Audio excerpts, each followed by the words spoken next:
All right, so today I hope we'll do a fun little bit here that'll help incorporate some of the stuff that we just learned in this lesson, and now together with this concept of movable chord shapes, we can do a lot with it.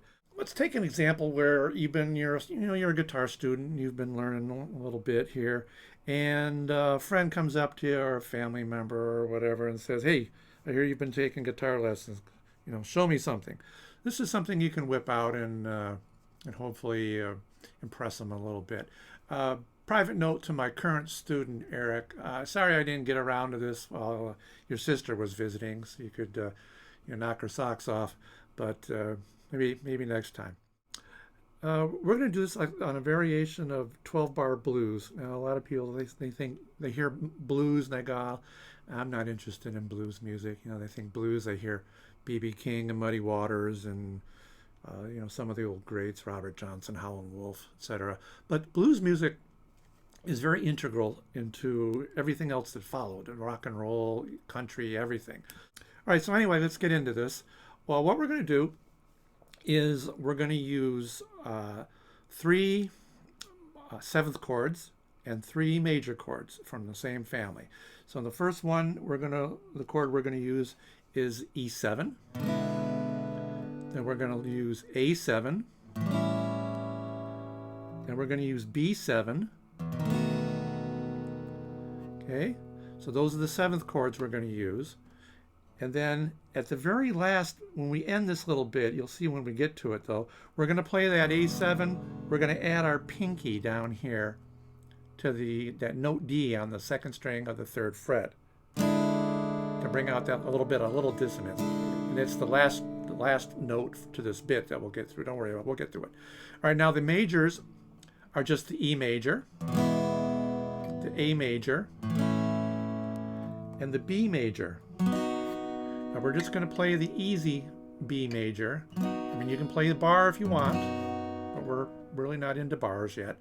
So B major. And when we play this B major, we kind of try and remember just to strum from the fourth string down, because if you nick that fifth string, the A string, that's not going to sound good in there. So just a little concentration.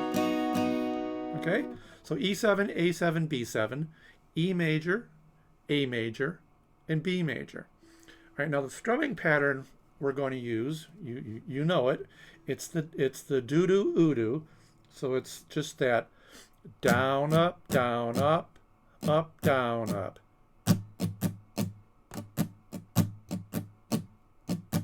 Okay, down, up, down, up, down, up. So if you need to refamiliarize yourself with that one, you can just scratch that out. Now this is kind of a bluesy bit, so you want to hang, you want to get in the groove, you want to be loose, no tense. Don't want to be tense. All right, so now there's three parts to this. Okay, here's the first part. The progression is going to be 2 bars of E7, 2 bars of A7, 2 bars of E7, 2 bars of A7. Okay, so we just played that bit twice. Then we come up and grab the B7 for 2 bars. Then we have alternating bars of E7, A7, and E7. All right, that's the first part. Don't make it more difficult than it has to be. Now I'm going to play that first part for you. Okay, so here it's going to sound like this: A7,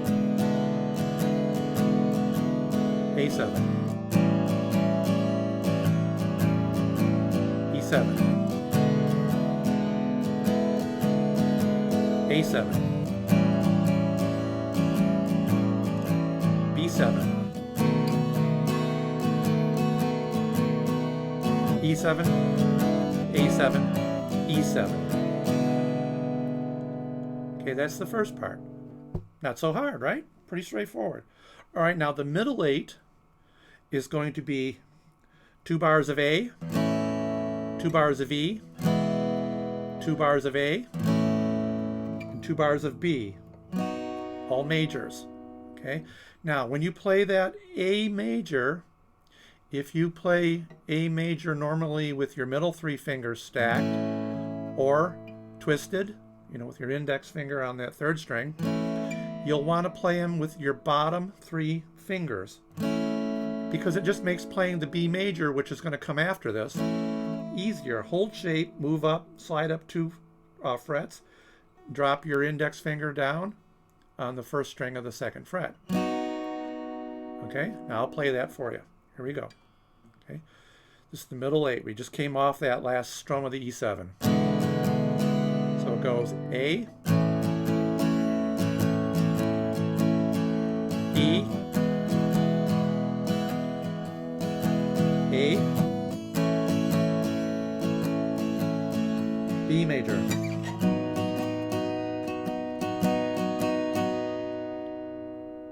Okay, that's the middle part.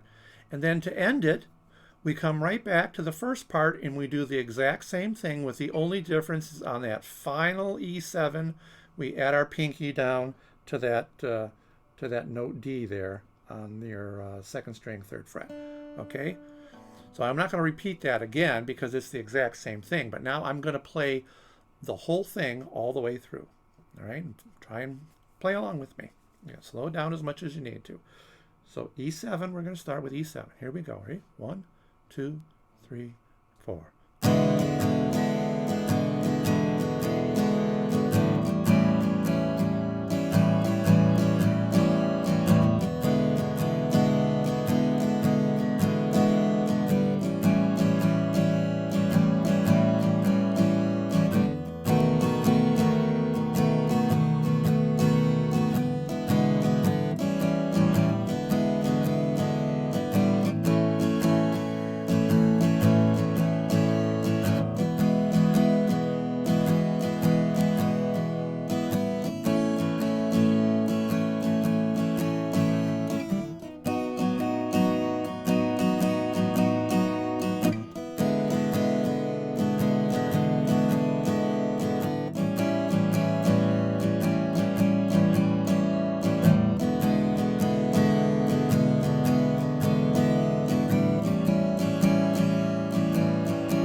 Okay, so that's a little, I don't know if you call it a riff, a little bluesy thing that you can play. But now we can jazz this. I don't know if I want to use the word jazz along with a bluesy thing. We can spice this thing up by playing the middle 8 a little bit differently, and we'll do that here in the next part. Okay, so now what we're going to do now is we're going to play the first bit. We're not going to change a thing on the first part there, the E7, A7, E7, A7, B7, E7, A7, blah. But what we're going to do when we come to that middle 8, the majors, all right, instead of playing the A like A major down here in the first position, remember we can play chords differently by using different chord shapes. Remember the whole bit about movable chord shapes we just learned. So instead of playing the A here, we're going to use an F shape, okay? And we're going to play it up here on the 5th fret. Now you can get there quickly because on the top of your guitar neck you're going to have a little dot and you're going to have a position marker on the fretboard itself.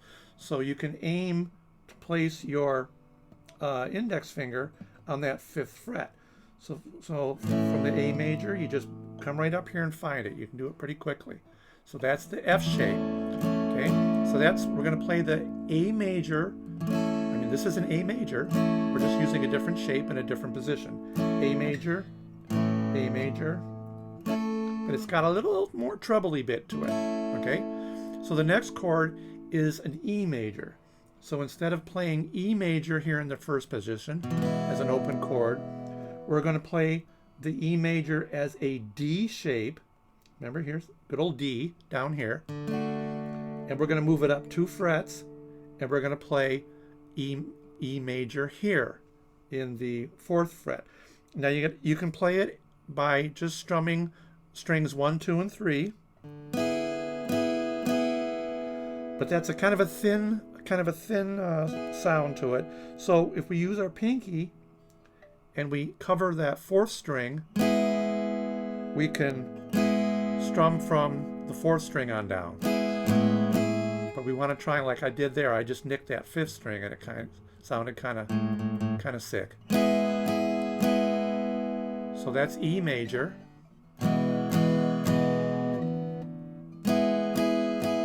And since you'll be playing the F shape A major, it's just the next fret down. Okay, so that's E major. Now we come back and we play the A major again. And when you play the A major, you can play a simple A or a simple F shape, or you could add your pinky and play the kind of an F/C shape. So now we're in A major, and now we're going to go to the next one is B major, and all we do is we hold that shape and we come up 2 frets to the 7th fret, which is also marked, and play the B major. Okay, so I'm going to play that middle 8-bit this way. So coming off the E7, I come up here and I play the A major in the F shape, D shape, back to the A, to the B,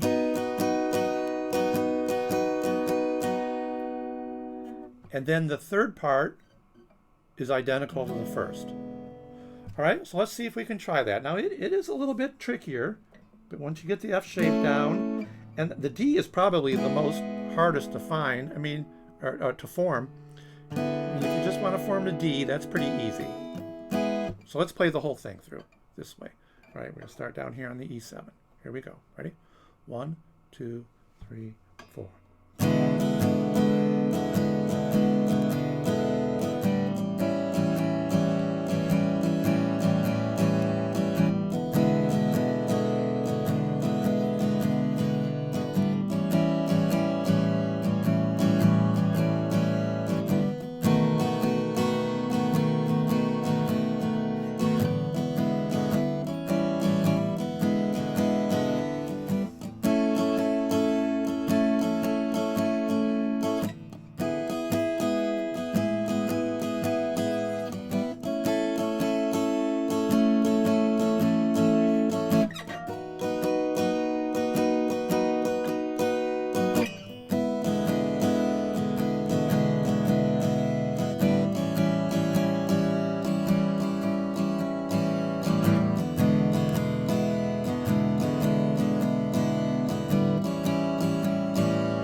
Okay, so that's how you can play it with the middle 8 there, with using movable chord shapes.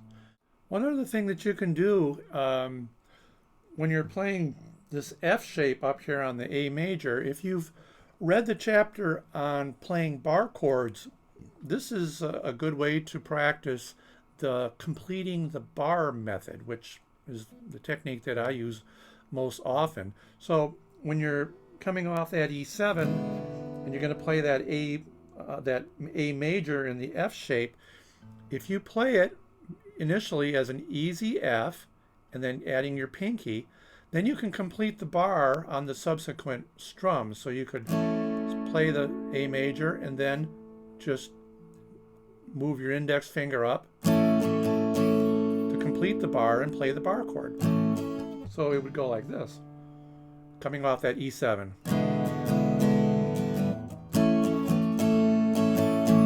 See what I did there? I played the first strum as to get my shape down, and then I just extended.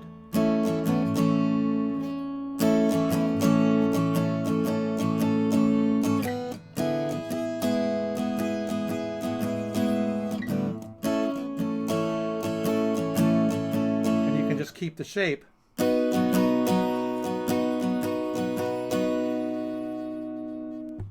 So that's yet something else that we have learned, we can integrate into this little practice routine, if you want to call it that. Okay, thought I'd mention that. Now there's one more thing that we can do to spice this up even further, and we'll talk about that next. Or now you can play that whole bit, whether it's the first part with all down in the first position, or the second part, the way we learned it with using the F shapes and that D shape to play that E. By using something called a slap strum or a percussive strum.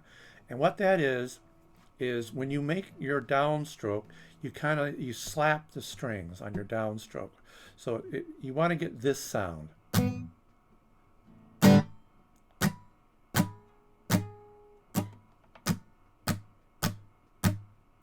Okay, takes a little bit of time to get the technique down and get, so you just kind of use your meaty side of your palm, and on the strum, I mean, you still strum the strings, but you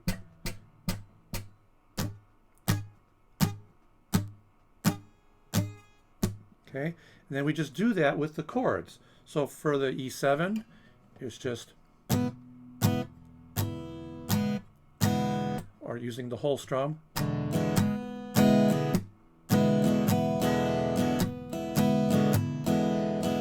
Okay, now I know it'll take a little while to get used to it, but let's hear how this sounds using this slap pattern, and how it can really spice up this this bluesy bit we're doing. So I'm going to go through the whole thing and play along with me if you can, if you want. So starting with the E7. Here we go.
All right, so play around with that, have fun, and you know, intertwine all those elements. And next time somebody says, "Hey, play something for me," you can give this thing a whirl.